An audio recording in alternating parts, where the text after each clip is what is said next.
ማንም እንዳያውቅብኝ። ከዛ በኋላ ሰላት የለም ምንም የለም። በቃ የሆነ ልቅ የሆነ ኑሮ አለ አይደለ? በቃ ለሰው ለጠላትሽ የማትመኘው አይነት ኑሮ፣ እንደዛ አይነት ኑሮ ነበር የምኖረው። እና አላህ ሱብሐነሁ ወተዓላ ሊያስተምረኝ ሲፈልግ ከፊቴ አዲስ ጆርን ያመጣልኝ ማለት ነው። በቃ ያላሰብኩት እገባበታለሁ ብዬ የማልጠብቁ አይነት መንገድ ማለት ነው። ረመዳን ላይ የነበረው ረመዳን ገባ። ረመዳን ሲገባ የመጀመሪያውን ቀን ሱር እንዴት እንደምበላ አስተማሩኝ። ብዙም ከባድ ነገር የለውም። ጀስት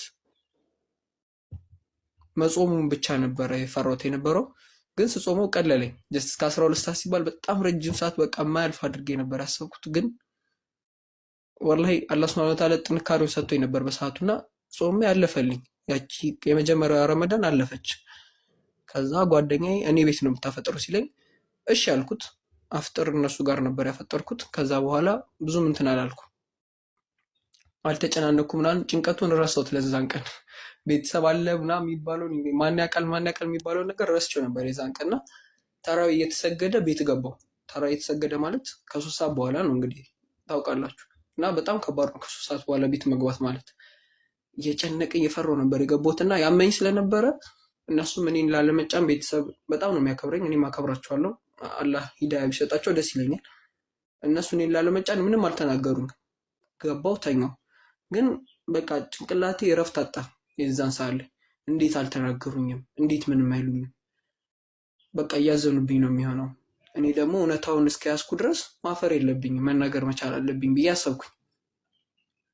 ከዛ በኋላ የሚቀጥለው ቀን የረመዳን 2ኛ ቀን ላይ ወደ ትምህርት ቤት ሄድን። ጓደኛዬን አገኘሁት። በቃ እኔ ለቤተሰብ መናገር እፈልጋለሁ፣ ማወቅ አለባቸው። በቃ የአኩኩሉ ኑሮ በጣም ነው የሚያስጠላው። ቆይቶም ቢያውቁትም አሁንም ቢያውቁትም ኤክስፕሬሽናቸው አንድ ነው የሚሆነው። በጣም ይናደዳሉ። የሚቀየር ነገር አይኖርም። እንደውም አሁን በለጋው ቢያውቁት ነው የሚሻለው አልኩኝ። ከዛ አልተስማማበትም። እስቲ መስጂድ እንሂድና ሻሃዳ ያስያዘን ኡስታዝ እንጠይቀዋለን፣ ከዛ እሱ የሚለን እናደርጋለን አለኝ። ከትምህርት ቤት መልስ ወደ መስጂድ ሄድንና ኡስታዙን አማከር ነው። ከዛ ኡስታዙን ስናማክረው እዛው ለኢማሙ ሰጠን ማለት ነው። ለኢማሙ ሲሰጠን እኛን ኢማሙንም ማማከር ናቸው። ኢማሙ ሼህ አዩብ ይባላሉ። የፉሪ መጅሊስ የኦሮሚያ መጅሊስ ላይ አሉበት ነገር ነው መሰለኝ፣ እንደዛ ነው። ብቻ ባለ ትልቅ ስልጣን ናቸው እና እሳቸው አላህ ይስጣቸው በጣም ብዙ ነገር ተባብረውኛል። እሳቸውን ነበር ያማከርኳቸው እና ሳማክራቸው አትሊስት ትንሽ 12 ያክል እስክትደርስ ድረስ ይዘኸው ከዛ ግቢ ስትገባም ያው ብትነግራቸው እነሱም አይከብዳቸውም አሉ።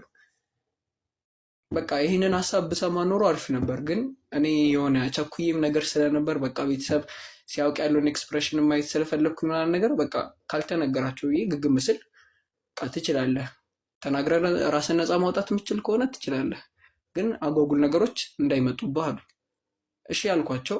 ከዛ ጓደኛዬ ለመጨረሻ ጊዜ ከሚንበር ቲቪ ላይ አንድ ቪዲዮ ወስዶ አሳየኝ። ቪዲዮ የነበረው የሆነ ዲያቆን ሰልሞ ከዛ የደረሰበት ችግሮች ነበር የሚናገር የነበረው እና ወላሂ አላመንኩትም ነበር።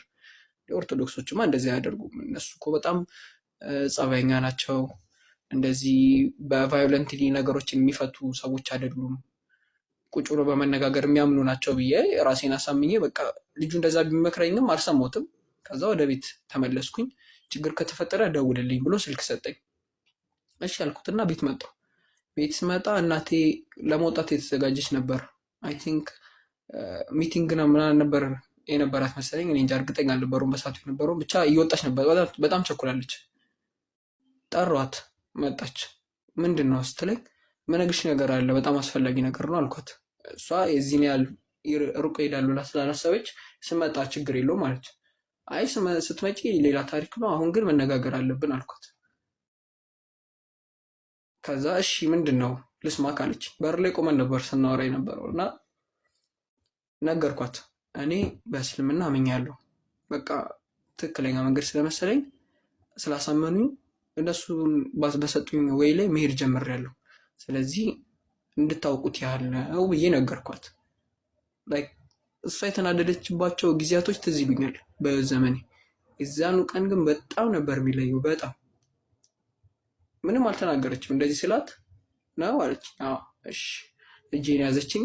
መኝታ ቤት የራሴ መኝታ ቤት አለ፣ እዛ አስገብታኝ ቆለፈችብኝ። እዛ ደነገጥኩኝ።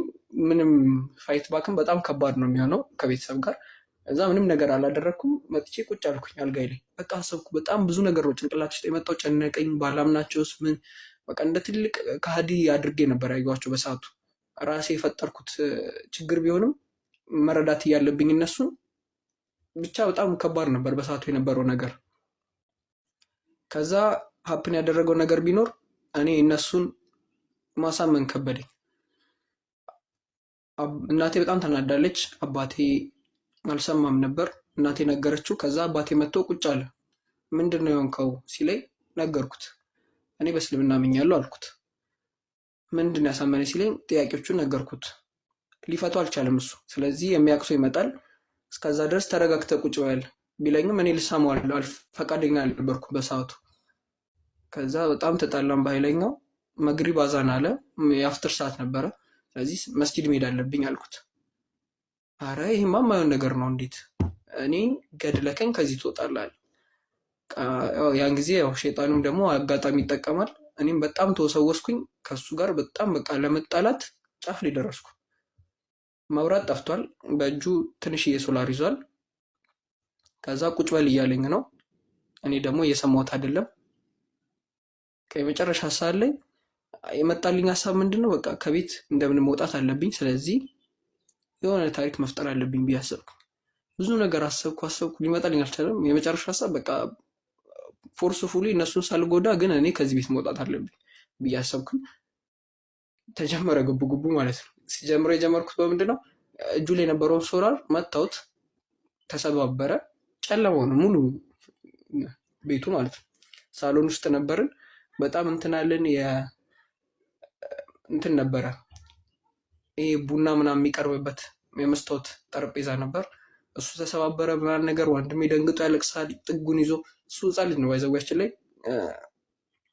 ታናሽ ወንድም አለኝ፣ 4 ዓመትን ይበልጧለሁ እና እንዲህ አይነት ነገር አይቶ አያውቅም እና በጣም ደንግጦ እያለቀሰ ነበር። እኔ ከአባቴ ጋር ትግል ላይ ነበርኩ። ልጅነት ስለነበረ ምንም የገባኝ ነገር አልነበረም። ከቤት ነበር መውጣት የፈለግኩት። በጣም የሚቆጨኝ ጊዜ ነው፣ ግን የተሳካልኝ መሰለኝ። አባቴ ለቀቀኝ። መውጣት ጀምሬ በሩን እየከፈኩ ያለ ወላሂ ምን እንደተፈጠረ አላስታውስም። ወደኩኝ መሬት ላይ። ከዛ ስነቃ የነቃሁት ከምን ጋር ነው፣ እጄ ላይ ሰንሰለት አለ ምናምን ነገር ታስሬያለሁ። ቁጭ ብያለሁ። ምንድን ነው ስላቸው፣ በቃ አንተ ታመካል፣ የእስላም ጅንን ያዘክ፣ ጸበል መሄድ አለብህ አሉ። አረ እንደዚህ የሚባል ነገር የለም፣ እኔ አልታመምኩም፣ ጤነኛ ነኝ። ይኸው የክርስትና ስሜ ተክለ ዮሐንስ፣ ትክክለኛ ስሜ ብሩክ መኮንን፣ ምንድን ነው የምትፈልጉት አልኳቸው። አላመኑኝም። በቃ ታመካል አሉ። እኔም በሰዓቱ በጣም ጉልበት አጥሮኝ ነበር፣ ግን ተነስቼ ድጋሚ ትግል ጀመርኩ። እናቴ ራሴ የገዛሁት መቁጠሪያ ነበር። መቁጠሪያ ማለት ለማታውቁ ሰዎች ሙስባህ ነው የነሱ። በጣም ወፋፍራም ነው፣ ከእንጨት ነው የሚሰራው። 41 ፍሬ ነው በውስጡ የሚይዘው። ከዛ ታች ላይ መስቀል አለው። እሱን ይዛ መጣች። እኔ ራሴ ነበርኩ የገዛሁት እሱን ነገር። አመጣችሁ እና በቃ ተሰባብሮ እስኪያልቅ ድረስ ነበር ስትመታኝ ነበር። እና እኔ ውስጥ ስለነበርኩ ፔኑ ምንም አልተሰማኝም ነበር። የሆነ ሰዓት ላይ ስባሩ መጣና ፊቴ ወደቀ ማለት ነው። አየሁትና እየተሰባበረ ነው እንዴ! ያኔ ነው በቃ ፔኑ የተሰማኝ። እንዴ ተሰበረ እኮ አልኩና በቃ ቀወጥኩት። ጎረቤት መጣ። ምንድን ነው ሲሏቸው፣ ያው እነሱም ካፊሮች ስለነበሩ ሳይድ የሚያደርጉት ለእነሱ ነው የታወቀ ነው። እንደዚህ ነው አሏቸው። ተረጋጋ ብሎ ሊያረጋጋኝ ሞከሩ። እኔ አልሰማቸውም። በጣም ስንት ሰዓት ሙሉ ታግለን ከመግሪብ ጀምሮ በቃ ተራይ ተሰግዶ ሊያልቅ አካባቢ ድረስ ነው ይመስለኛል። ወደ 4 ሰዓት እየተጠጋ ነበር ሰዓቱ። ከዛ ድረስ ትግል ነበረ። በኋላ ላይ በቃ አቃተኝ፣ እኔም ደከመኝ፣ ተኛው። በንጋታው ተነሳው፣ ዩኒፎርም የለበስኩ። ትምህርት ቤት የሚሄድ እቅድ ነበር የነበረኝ። ሰንሰለቱ ተፈቷል፣ ግን እጄ ላይ የነበረበት ጠባሳው ነበረ። በጣም ያም ነበር። ወጣው መንገድ ጀመርኩኝ ማለት ነው። ሲጀምር አትሄድም ብለው መለሱኝ። ምንድን ነው ስላቸው፣ አትችልም፣ በቃ አንተ ታመካል እኮ ከራስ ጋር አይደለም አሉኝ። ኧረ እኔ ጤነኛ ነኝ፣ ደግሞ ፈተና እየቀረበ ነው። በቃ በእናንተ ሀሳብ እሺ ልረጋጋ፣ የማይሆን ነገር ነው፣ በዚህ እድሜ ትቼዋለሁ፣ እምነቱን አላራምድም፣ ነገር ግን ወደ እናንተም የምመለስበት ምንም ምክንያት የለም ስላቸው ጭራሽ ውስጥ ገቡ። ምርጫ አልሰጣችሁም አልኳቸው። እዛ አይሆንም አሉ። እሄዳለሁ ብዬ በጣም ግብግብ ውስጥ ስንገባ እሺ እንሄዳለን፣ የምንሄደው ግን ለማስፈቀድ ነው አሉኝ። ለምንድን ነው የምናስፈቅደው ስንላቸው ጸበል ትሄዳለህ አሉ። እንደዛ ነው እሺ አልኩኝ። እኔም ቶሎ እሺ ስላቸው ተነቃቃን። ማለት እኔ ያሰብኩት መንገድ ላይ ማምለጥ ነበር እና እነሱም ነቁብኝ። ከዛ ተከራለን። በጣም በቃ ቦዲ ቢልደር ነው አይ ቲንክ በበፊት ህይወቱ ወታደር ነበር መሰለኝ እና እሱን ጠሩትና እባክን ያዝልን ልጃችንን ብሎት ነው መሰለኝ መጣ። አብሮኝ ቁጭ አለ። ስንቀሳቀስም አብሮኝ ነው፣ የትም ሲሄድ አብሮኝ ነው እሱ የሚሄደው። በጣም እንትን እያልኩኝ በቃ ትምህርት ቤት ደረስን። ትምህርት ቤት ስንደርስ አጋጣሚ ኒቃቢስቶቹ አገኙ። ምንድን ነው የተፈጠረው ሲሉ ነገርኳቸው። እነዚህ ሰዎች እንደዚህ ያልኳቸው። በቃ ተነቅቶብኛል ስላቸው ያው እነሱም በጣም ቀድሞ የገመቱት ነገር ስለሆኑ ብዙም አልደነገጡም፣ ግን እንዳመልጥ ፈልገው ነበር። እንዳመልጥ ደግሞ ምንም የተመቻቸ ሁኔታ አልነበረም። ከዛ ማን ነው ለዚህ ነገር ኃላፊነት የሚወስደው ብለው ያው ትምህርት ቤት ውስጥ ሲጠይቁ እንዴት እንደወጣ አላውቅም፣ ወሬ ነገሯቸው። የልጁ ማንነት እንደዚህ መስጂድ የወሰደው ሰው እንደዚህ ይባላል ብለው ነገሯቸው። ከዛ በኋላ ልጁ መፈለግ ጀመረ። ግቢ ውስጥ ይፈልጉታል አጡት። ለካ እሱ አርፍዶ ነው የመጣውና አላስገቡትም። በር ላይ ነው ያለው። ፈርሞ ነበር የሚገባው። የዛን ቀን ፈርሞ ከገባ በኋላ ያው እንደሚፈልጉት ሲሰማ እነሱ አተውት ተስፋ ከቆረጡ በኋላ እሱ ራሱ እንደ አዲስ ፈልጓቸው ሄደ። የሆነ እልህ ያለበት ልጅ ነው እሱም እና በጣም ነው የማደንቀው። በጣም ብዙ ነገር ተባብሮኛል። እሱ ራሱ መብላት በማልችልበት ሰዓት ምግብ ይሰጠኝ የነበረው እሱ ነው እና በጣም አላህ ጀዛውን ይክፈለው። ስማቸውን የሚያልጠቅሱ የልጆቹን ያው ለእነሱ ሴፍቲ ሲባል ነው ማለት እነሱን ሌላ ነገር ውስጥ እንዳያስገቧቸው ሲባል የእነሱን ስም አልጠቅስም። ነገር ግን ጀስት ታሪኩን ለመናገር የሞከርኩ ነው እና ወደ ታሪኩ ስመለስ ልጁን ራሱ አይ ችግር የለው እስካሁን ባየሽው ወቅት ማለት ቦሪንግ ነው እንዴ ላስተካክለው? እሺ በቃ የጨመርኩት ታሪክ የለም። ሁሉም በግልጽ ነው የተቀመጠው። እኔ የማዋሽበት ምክንያትም የለም። በስነ ስርዓት ነው የነገርኳቸው ያሉት የዛሬ ዓመት የሆነውን ነገር እና ስቲል ነው እየሆነ ያለ ነገር አለ። ግን አልሐምዱሊላህ እሱ ላይ እንመጣበታለን። ግን ልቀጥልላችሁ ታሪኩ።